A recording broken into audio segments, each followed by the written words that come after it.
नमस्कार दोस्तों, एसएससी के द्वारा सीएचएसएल के लिए एक नया नोटिफिकेशन जारी कर दिया गया है जो कि 10+2 के नाम से भी जाना जाता है।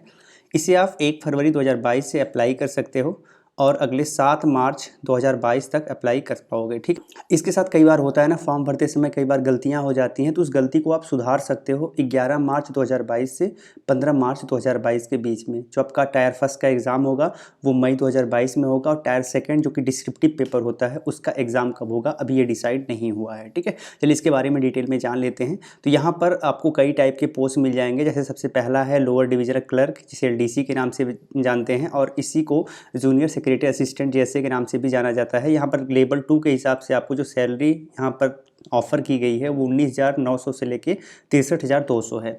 और जो सेकंड पोस्ट है पोस्टर असिस्टेंट, जिसे पीए के नाम से जाना जाता है या फिर सॉर्टिंग असिस्टेंट भी इसे कहते हैं, एससी के नाम से भी जाना जाता है। इसमें सैलरी थोड़ी ज़्यादा होगी, आपको लेवल 4 के हिसाब से 25,500 से लेके 81,100 के करीब आपको सैलरी दी जाएगी। थर्ड है डाटा एंट्री ऑपरेटर, जिसे डीईओ के नाम से जाना जाता है। यहाँ पर भी सैलरी लेवल 4 के हिसाब से ही होगी, जो कि 25,500 से लेके 81,100 होगी। और लेवल 5 के हिसाब से भी इसमें कुछ पोस्ट के लिए सैलरी मिल जाएगी, जो कि 29,200 से लेके 92,300 के करीब होगी। इसके बाद आता है डाटा एंट्री ऑपरेटर, जिसे जो ग्रेड ए का पोस्ट है, और यहाँ पर जो पे लेवल है वो 4 है। यहाँ पर 25,500 से लेके 81,100 आपकी सैलरी होगी। इसे अप्लाई करने के लिए 18 वर्ष मिनिमम एज आपकी होनी ज़रूरी है। मैक्सिमम 27 वर्ष तक आप इसे अप्लाई कर सकते हैं। 1 जनवरी 2022 के अनुसार आपकी उम्र कैलकुलेट की जाएगी। ठीक है, इसका मतलब ये हुआ कि अगर आपका जन्म 2 जनवरी 1995 से लेके 1 जनवरी 2004 के बीच में हुआ है तो आप इसे अप्लाई कर सकते हैं, आप इसके लिए एलिजिबल हैं।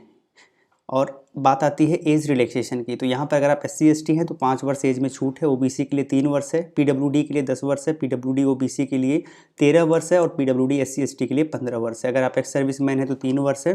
ठीक है, अब यहाँ पर डिटेल में देख सकते हैं और किसको किसको कितनी छूट दी गई है। हम देख लेते हैं एजुकेशनल क्वालिफिकेशन। ठीक है, तो यहाँ पर अगर आप LDC या फिर JSA या फिर PA SA या फिर DEO के लिए जाना चाहते हैं, अगर आप DEO आप कैग में जाना चाहते हैं, इसके लिए अलग एलिजिबिलिटी क्राइटेरिया है। बाकी सारी पोस्ट के लिए 10+2 यानी कि 12th अगर आप पास हैं तो इसे अप्लाई कर सकते हैं। अब अगर आप डाटा एंट्री ऑपरेटर यानी DEO ग्रेड ए के लिए जाना चाहते हैं और इन कैग यानी कि कंट्रोलर एंड ऑडिटर जनरल, जिसे हम कैग के नाम से भी जानते हैं, इसमें जाना चाहते हैं तो आपको 12th पास होना चाहिए साइंस स्ट्रीम से, और आपके 12th में मैथमेटिक्स एक सब्जेक्ट के रूप में होना चाहिए, तो आप इसे अप्लाई कर सकते हैं। और आपको ध्यान रखना है कि अपीयरिंग में आप इसे अप्लाई नहीं कर सकते, एटलीस्ट आप पास होने चाहिए 7 मार्च 2022 से पहले, तो आप इसे अप्लाई कर पाएंगे। ठीक है, कुछ और चीज़ें देख लेते हैं। अप्लाई करने के लिए ये ऑफिशियल वेबसाइट है, इस ऑफिशियल वेबसाइट पर जाके आप इसे अप्लाई कर सकते हैं। एप्लीकेशन फ़ीस 100 रुपये लिया जाएगा, वो भी सभी के लिए नहीं है। इसमें अगर आप वुमेन हैं तो आपको नहीं देना है, अगर आप SC ST से बिलोंग करते हैं, PWD एक्स सर्विसमैन, तो आपको ये फ़ीस नहीं देना है। ठीक है, बाकी जनरल के लिए है, OBC के लिए है। एग्जामिनेशन सेंटर आप जहाँ चाहेंगे आपको वहाँ मिल जाएगा। बहुत सारे एग्जामिनेशन सेंटर यहाँ पर इंट्रोड्यूस किए जाते हैं, यानी हर स्टेट में आपको एग्जामिनेशन सेंटर बहुत सारे मिल जाते हैं। तो एग्जामिनेशन सेंटर को लेके बहुत ज़्यादा प्रॉब्लम नहीं होने वाली है। हम जान लेते हैं एग्जामिनेशन स्कीम के बारे में। तो यहाँ पर आपका 2 एग्ज़ाम लिया जाएगा। जो पहला एग्ज़ाम होगा उसे टायर फर्स्ट के नाम से जानेंगे, और ये कंप्यूटर बेस्ड एग्ज़ाम होगा। सेकेंड होगा टायर सेकेंड, जो कि डिस्क्रिप्टिव पेपर होगा, एंड थर्ड होगा टायर थर्ड, जो कि स्किल टेस्ट या फिर टाइपिंग टेस्ट होगा। हम एग्जाम पैटर्न को देख लेते हैं। तो टायर फर्स्ट में सबसे पहले आपको बता दें कि कंप्यूटर पे आपको एग्जाम देना पड़ेगा, तो एग्जाम ऑनलाइन होगा। इसमें 4 सेक्शन होंगे, 4 पार्ट होंगे जिनसे क्वेश्चन पूछा जाएगा। पहला पार्ट होगा इंग्लिश लैंग्वेज, एक बेसिक नॉलेज आपके पास इंग्लिश लैंग्वेज का होना चाहिए। 25 क्वेश्चन होगा, 50 मार्क्स का होगा, यानी एक क्वेश्चन 2 नंबर का होगा।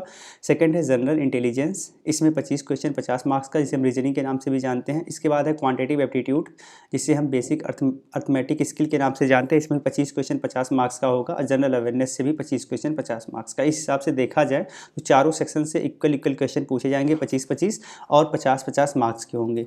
इस हिसाब से अगर सबको ऐड कर दे तो 100 क्वेश्चन हो रहे हैं, 200 मार्क्स के हो रहे हैं, और टोटल 60 मिनट में आपको ये 100 क्वेश्चन सॉल्व करना पड़ेगा। वहीं अगर आप पैरा 8.1 एंड 8.2 में आते हैं तो आपके पास जो टाइम होगी वो 80 मिनट की होगी, यानी कि 80 मिनट आपके लिए टाइम होगा।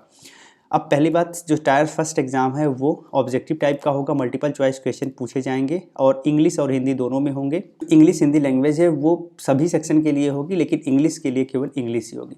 अब यहाँ पर कोई क्वेश्चन अगर आप गलत करोगे तो 0.50 मार्क्स की नेगेटिव मार्किंग है। प्रत्येक क्वेश्चन जो भी आप गलत करोगे इतना नंबर आपका काट लिया जाएगा, और अगर आप सही करोगे तो आपको 2 नंबर मिलेगा एक क्वेश्चन के लिए। ठीक है, एक चीज़ और आपको ध्यान रखना है कि अगर ये मल्टीपल शिफ्ट में पेपर होता है तो नॉर्मलाइज्ड स्कोर आपको दिया जाएगा, नॉर्मलाइजेशन यहाँ पर भी लागू होगा, तो ये भी आपको ध्यान रखना है। यहाँ पर आप सिलेबस देख सकते हो टायर फर्स्ट का, इंग्लिश लैंग्वेज में क्या क्या पूछा जाएगा, क्या क्या तैयार करना है, यहाँ आप डिटेल देख सकते हो। जनरल इंटेलिजेंस में क्या क्या पूछा जाएगा आप यहाँ पर देख सकते हो। इसके बाद क्वांटिटेटिव एप्टीट्यूड में क्या पूछा जाएगा आप यहाँ पर देख सकते हो। Number system, fundamental arithmetic operations, algebra, geometry, mensuration, trigonometry, statistical chart, ये सारी चीज़ें आपको तैयार करनी है। इसके बाद लास्ट है जनरल अवेयरनेस, इसमें क्या पूछा जाएगा आप यहाँ पर देख सकते हो। ठीक है, तो ये सारी चीज़ें आप देख सकते हो। बात आती है टायर सेकंड की, जो कि डिस्क्रिप्टिव पेपर होता है। ये पेन एंड पेपर मोड से होता है, 100 मार्क्स का ये पेपर होता है। अब बात आती है इस पेपर में आपको क्या करना है। तो यहाँ पर आपको एस्से लिखना पड़ेगा, या फिर आप लेटर लिखना पड़ेगा, या फिर आपको एप्लीकेशन लिखना पड़ेगा। ठीक है, या फिर प्रेसियस है। ये 4 सेक्शन हैं जिनसे रिलेटेड क्वेश्चन यहाँ पर पूछे जाएंगे। मिनिमम 33% मार्क्स अगर आप यहाँ पर लेते आए हो तो फिर आप इसमें क्वालिफाई कर जाओगे। हम बात करेंगे टायर थर्ड, जिसे स्किल टेस्ट या टाइपिंग टेस्ट के नाम से जानते हैं। यहाँ पर जो स्किल टेस्ट है डाटा एंट्री ऑपरेटर के लिए अगर आप जाना चाहते हो तो ये आपके लिए मैंडेटरी है। ठीक है, आपको देना ही पड़ेगा। यहाँ पर जो आपका डाटा एंट्री टेस्ट होने वाला है उसमें 8000 के डिप्रेशन आपकी स्पीड होनी चाहिए पर आवर्स के हिसाब से। इस हिसाब से आपका 15 मिनट का टेस्ट होगा और जिसमें लगभग 2000 से 2200 के डिप्रेशन आपको दिए होंगे, जिनको आपको कंप्यूटर पर टाइप करना होगा। ठीक है, तो ये आपको ध्यान रखना है।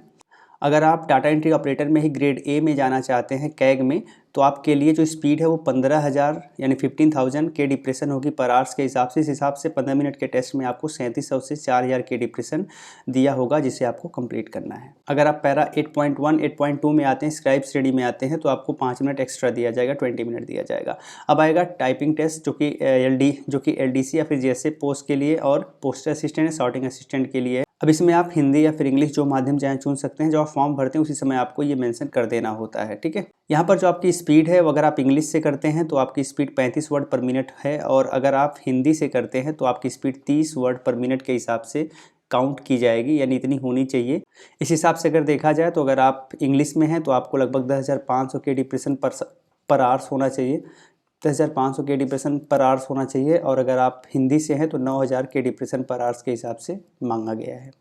अब हम मोड ऑफ सिलेक्शन की बात कर लेते हैं। तो अगर आप जो टायर फर्स्ट एग्ज़ाम देंगे उसमें जो आपका मार्क्स होगा उसके बेसिस पे आप टायर सेकंड में जाएंगे। तो आपके अगर टायर फर्स्ट में अच्छे परफॉर्मेंस है तो टायर सेकंड में जाना आपका और आसान हो जाएगा। जब टायर सेकंड में जाएंगे फिर टायर सेकंड में आपका कैसा परफॉर्मेंस है वो देखा जाएगा। मिनिमम 33% मार्क्स तो एटलीस्ट चाहिए ही आपको पास करने के लिए। इसके बाद आप टायर थर्ड में जाए। टायर थर्ड के बाद डॉक्यूमेंट वेरिफिकेशन होगा, जिसमें कैंडिडेट टायर फर्स्ट और टायर सेकंड के स्कोर के बेसिस पे क्वालिफाई कराए जाएंगे। ठीक है, अब यहाँ पर जो आपका फाइनल सिलेक्शन होने वाला है वो हम देख लेते हैं। जो आपका फाइनल सिलेक्शन होने वाला है वो आपके tyre first and tyre second के एग्जाम के परफॉर्मेंस के बेसिस पर होगा। पोस्ट या डिपार्टमेंट वाइज कैसा आपका परफॉर्मेंस, उसी हिसाब से आपको पोस्ट और डिपार्टमेंट्स अलॉट किए जाएंगे। ठीक है, तो ये पूरा का पूरा प्रोसेस है जिसके माध्यम से आपका सिलेक्शन होगा। उम्मीद करते हैं कि सेशन आपको अच्छा लगा होगा। सेशन अगर अच्छा लगा हो तो इसे ज़्यादा से ज़्यादा शेयर करिए। ठीक है, फिर मिलते हैं, तब तक के लिए जय हिंद।